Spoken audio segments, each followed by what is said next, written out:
Hello and welcome back, and this is going to be another one of my absolute favorite core exercises.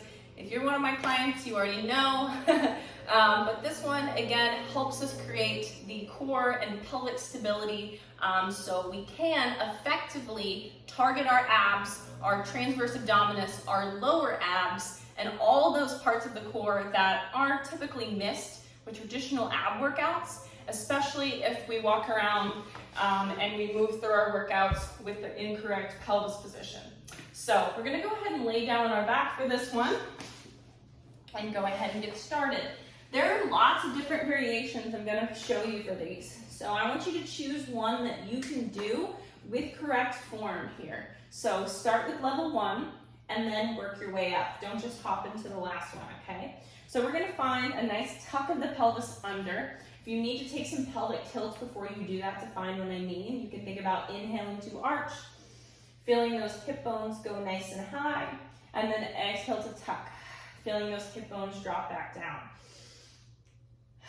Once you feel that low back on the ground, you can even check with your hands to see if you have a low back space. You're going to bring the knees up and towards the body.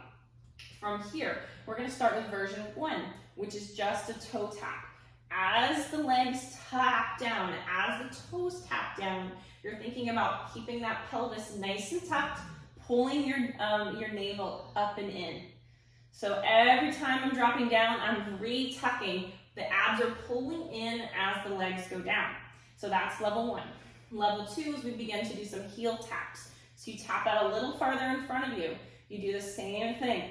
Abs pull in as the leg goes out. Very good. Keeping that low back nice and flat. You can always send your hands underneath if you're unsure. So we're re-tucking, pulling the abdominals, pulling the pelvis back towards our face. The last one here is the legs out pretty straight, tapping the heels down. This is one that's feeling really good. Then you're going to begin to sync up with opposite hand overhead. So as opposite hand goes out, opposite leg goes out, you're bringing opposite arm overhead. Again, abs pulling in and pulling back. Low belly pulling in and pulling back as the leg goes out here. So we're creating core control. And then the last level of this is prepping for a hollow hold. So you're going to lift your head and you're going to do the same thing. Abs pull in as the legs go out. Head and neck lift off the floor as you tap down. Beautiful.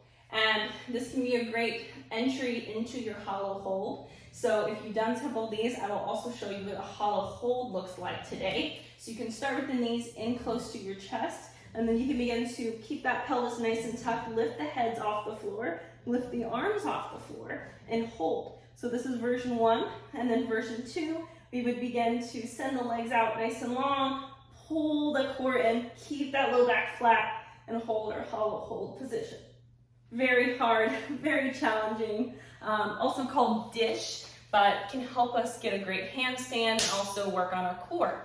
So again, choose that variation of the dead bug that works best for you. If you want to try out some of those hollow holds just for fun, go ahead and do that too.